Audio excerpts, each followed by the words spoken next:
مستيات بيتنا ቅድሚ ገለ ዓመታት ብመንገዲ ማሕበራዊ መራኸቢታት ደሓን ዝኾነ ኣታዊታት ክርከብ ይከኣል እዩ ንዝብል ሓሳብ ብዙሕ ሰብ ይኣምኖ ይነበረን። ኮይኑ ግን ማሕበራዊ መራኸቢታት ብኣዝዩ ሓያል ፍጥነት ጸላዊ ኮይኑ ጥራሕ ዘይኮነስ ብዙሓት እውን ብመንገዱ ህይወቶም ክቕይሩ በቂዖም። መንግስታት፣ ሃገራትን ሰበስልጣናትን ነዚ ካብ ማሕበራዊ መራኸቢታት ዝርከብ ኣታዊታት ብኸመይ ከም ዝሕዝዎን እንታይ ዓይነት ሕግታት ቀረጽ ከውጽኡሉ ከም ዘለዎም ገና ከይሰርሕሉ ኸኣ እቲ ጉዳይ ኣመና ንቕድሚት ሰጊሙ። ኣብ ጀርመን ብመንገዲ ዩቱብ፣ ኢንስታግራም ይኹን ኣብ ካልኦት ተመሳሰልቲ ናይ ማሕበራዊ መራኸቢታት ገጻት ከፊቱ ኣታዊታት ዝገብር ሰብ ወላ 5 ሳንቲም ትኹን ንመንግስቲ ኸፍልጥ ግዴታ ኣለዎ። ዝሰራሕካዮ ገንዘብ ንዝምልከቶ ኣካል ከይሓበርካ ማለት መንግስቲ ኣይርኤንን ኣሎ ኢልካ ንዓመታት ግብሪ ከይከፈልካ ክትከይድ እንተጸኒሕካ ኣብ መወዳእታ ዝመጻካ ሰበብ ኣዝዩ ሓደገኛ ይኸውን። መንግስቲ ጀርመን ኣብ ሓንቲ ዞባ ጥራሕ ብኸምዚ መንገዲ ካብ ዝተረኸበ ገንዘብ ኣስታት 300 ሚልዮን ዩሮ ብቐረጽ ናብ ካዝና መንግስቲ ከኣቱ ዝነበሮ ገንዘብ ከም ዝበኾረ ይሕብር። በዚ መሰረት ጀርመን ኣብ ሃገራን ዘለዉ ዩቱበራት ብምህዳን ቅድሚ ዓመታት ክኽፈል ንዝነበሮ ቀረጽ ኣብ ምእካብን ነቶም ኣብ ማሕበራዊ መራኸቢታት ዝነጥፉ ኸኣ ግብሪ መንግስቲ ብምትላል ከሲሳ ናብ ቤት ፍርዲ ኣብ ምቕራብን ተጸሚዳ ኣላ። እቲ ጉዳይ ኣዝዩ ተኣፋፊ እዩ። ገለ ዩቱበራት ካብ ዝኽስዚ ንምህዳም ክሳብ ዓዲ ቀይሮም ይሃድሙ እኳ እንተለዉ ቀሊል ግን ኣይኮነን። ምኽንያቱ ካብ መንግስቲ ተሓቢእኻ ንዘለዓለም ክንበር ኣይከኣልን እዩ። ገለ ኸኣ ኣብ ጀርመን እናተቐመጡ ኣብ ካልኦት ሃገራት ናይ ባንኪ ሕሳባት ብምኽፋት ካብቲ ቀረጽ ክሃድሙ ይፍትኑ። እዚ እውን ዘዋፅእ ኣይኮነን። ምኽንያቱ ብዙሓት ሃገራት መን ኣበይ ሃገር ናይ ባንኪ ሕሳብ ከፊቱ ሓበሬታ ንኽለዋወጣ ስምምዕ ኣለወን። 115 ሃገራት ዓለም ንሓድሕደን ናይ ዜጋታትን ናይ ባንኪ ሕሳባት ምስጢር ሓበሬታ ንኽለዋወጣ ተሰማሚዐን ይሰርሓ። ብዙሓት ዩቱበራት ናይ ዩቱብ ሕሳብ ምስ ከፈቱ ናተይ ደኣ ንእሽተይ ቻነል እዩ ንዘይጠቅም ገንዘብ ክብል እንታይ ናብ መንግስቲ ዘኽይድ ኣለኒ ብምባል ብሸለልትነት ይጓዓዙ እዮም። እዚ ተግባር እዚ ግን ክሳብ ናብ ማእሰርቲ ከብጽሕ ዝኽእል ኣካይዳ እዩ። እቲ ጉዳይ ከምዚ እዩ። ንኣብነት ብመንገዲ ፌስቡክ ወይ ዩቱብ ወርሓዊ ብርክት ዝበለ ወይ ውሑድ ገንዘብ ኣታዊታት ትረክብ ኣለኻ ንበል። መንግስቲ ግን ኣይፈልጥን። ካልእ ሕጋዊ ስራሕ ኣለካ።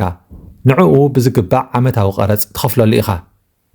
ጸገም ዝመጽእ ነቲ ብማሕበራዊ መራኸቢታት ኣቢልካ ተእትዎ ኣታዊታት መንግስቲ ብናይ ባዕሉ መንገዲ ምስ ረኸቦ ብቐጥታ ኣይኮነን ቀረጽ ክትከፍል ከም ዘለካ ዝሕብረካ። እንታይ ደኣ ስቕ ኢሉ እዩ ስርሑ ዝቕጽል። እቲ ናይ ምክትታል ስራሕከ ብኸመይ የሳልጦ እንተኢልና ንዕኡ ዝተመደቡ ፍሉያት ሰበስልጣን ኣለዉ። ሽቶየርፋንዱንግ ይበሃሉ። እዚኦም ብሰላሕታ ኩሉ ኣታዊታትካ ብመርትዖ ኣሰንዮም ሰነዳት ዝሕዙ እዮም። ብዛዕባኻ ካብ ባንክታትን ካልኦትን ሓበሬታታት ይእክቡ። ኩሉ ምንቅስቓሳትካን ስራሕካን የጻርዩ። ሓደ ብሓደ ኸኣ ልዕሊ 200 ዝኸውን ገጻት መርትዖታት እናሰነዩ ይጽሕፉ። ቀረጽ ከይከፈልካ ኣታዊታት ተኻዕብት ከም ዘለኻ ምስ ኣረጋገጹ ጉዳይካ ናብ ዓቃቢ ሕጊ የሕልፍዎ። ዓቃቢ ሕጊ ኸኣ ብምትላል ቀረጽ ተኸሲስካ ከም ዘለኻ ብጫ ብዝሕብሩ ደብዳቤ ይሕብረካ። ብድሕሪዚ ትውስኖ ውሳነ ኣዝዩ ጥንቃቐ ዝመልኦ ኣካይዳ ክኸውን ይግባእ። እቲ ክሲ ከቢድ ስለ ዝኾነ ተሃዊኽካ ወይ ተሸቒልካ ብዛዕባ ጉዳይካ ንምዝራብ ናብ ዓቃቢ ሕጊ ምድዋል ወይ ምስ ካልኦት ናይ ቀረጽ ሰበስልጣናት ምዝርራብ ፍጹም ጌጋ እዩ። እዚ ደብዳቤ እዚ ምስ መጸ ቀዳማይ ክትገብሮ ዘለካ ነፍስኻ ምርግጋእን ምስ ጠበቓኻ ምምኻርን እዩ። ጠበቓኻ ነቲ ዝመጸካ ክሲ ምስ አንበቦ እንታይ ክገብር ከም ዘለዎ ሞይኡ ስለ ዝኾነ ካባኻ ንላዕሊ ይፈልጦ እዩ። ዝበዝሐ እዋን ጠበቓታት ቀልጢፎም እዮም ሓደ ነገር ዝገብሩ። ብቐዳምነት ብልክዕ እንታይ ዓይነት መርትዖታት መንግስቲ ሒዙልካ ከም ዘሎ ንምፍላጥ ብዛዕባኻ ዝኣከብዎ ሓበሬታ ዝሓዘ ፋይል ክስደደሉ እዩ ናብ ዝምልከቶ ኣካል ደብዳቤ ዝጽሕፍ። ብሕጊ መሰረት እውን እቲ ክሳብ ልዕሊ 200 ገጻት ብዛዕባኻ ዝኣከብዎ ሓበሬታ ናብ ጠበቓኻ ክሰዱ ግዴታ ኣለዎም። ጠበቓኻ ነዚ ምስ ተቐበለ ስለምንታይ ቀረጽ ከም ዘይከፈልካ ኣእማኒ ዝብሎ ነጥብታት ጠቒሱ ይጽሕፍ። ንኣብነት ኣፍልጦ ይውሕደካ ነይሩ ወይ ጥዕና ይነበረካን ወይ ከዓ ንኽትከፍል ኣብ ምቅርራብ ነርካ። ብዝኾነ እቲ ዝምልከቶ ኣካል ንምኽንያትካ ምስ አንበበ ዝቐረበልካ ክሲ ወይ ደው ክብል ወይ ከዓ ናብ ቤት ፍርዲ ክሓልፍ ውሳነ ይህብ። اتعبنت بقى أبزي إزالة مستخصصك أنت عينت قبر ملس تهب نوسانا عقاب حقي أزيو وساني قالوا انتلكا وين استوهبك ناجي زي قدب انت زي حليخا كتحسو انت فتينكا قدايكا مليسي يخرر كسخا أب كند دوز بالمو مس زملكتهم أكال طرح كند تودق نام مأسرتن كم جبننيا شمكا أبت اللي مزجب نخت صحفن يخون بأنصارو هو إذن مخنياتي حججن كخفل دلوي إزينين اتنزوسد كونيلكا استوهبك ناجي زي قدب كي ودقن كله من قسقاس انتريخان مس زملكتهم أكال متحببار انت جيركان كسخا دوز بلو عدل سفحي كسي دويلو مالت جنزب يتخفلني خمالت أيقونن اتن كخفلا زلوان ناي قرص جنزب كخفلاين ناي زدونغوخا بالعليو ولا دالو نطبق أخا زخفلا لك مليسكا خا نتوم قرص زصاريلكا سراحتنياتات جنزب كتكفلو ميخا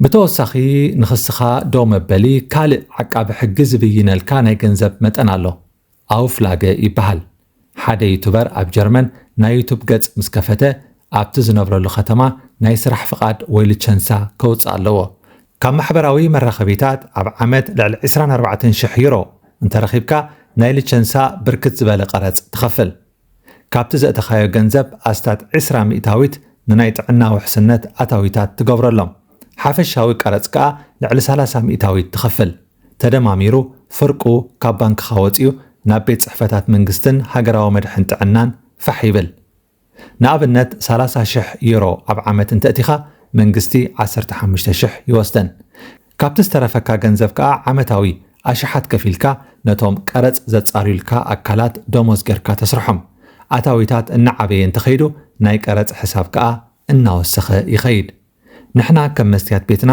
ካብቲ መደባት ንምድላው እነጥፍኦ ግዜ نمنجستي نمحبارن قرص نمصراين انطفو غيزين صعاتن يزايد انتبلناكم نمأمانو يصقمكم يخون اتحققن نسي كاب كله زخفئه اب جرمن كم يوتيوبر نايت عامت راح يكون كان قرص تخفل نايت زقصل عامتون اقدم كاخ تخفلو منجستي بعلو جميتو يوسدمو دحار تصاريو بدحريو وي ملسكا وي توسخ بخمس مخنيات طرح ايدم تريفون بول قنا مسرح ايدلينا نيلوم إيدوم زهابو جرمناوينن أب جرمن زنورو وصاتنياتاتن ماليا يبلومن حجي أبز أوان منجست جرمن كاب قرص هديمم نزبالوم يوتيوبرات بصنوع عم كتتالن كستات عمل أخن يركبالو اتي نابكازنا منجست خاطو زنورو متن ገንዘብ قليل አይኮነን أب جرمن قرص منجست متلال كم حد عبي جبن أبيت فردي نعمتات بمأسرتي كقطع زخئل تكباري سلازي نتوم أم محبراوي مرخبيتات تنطفون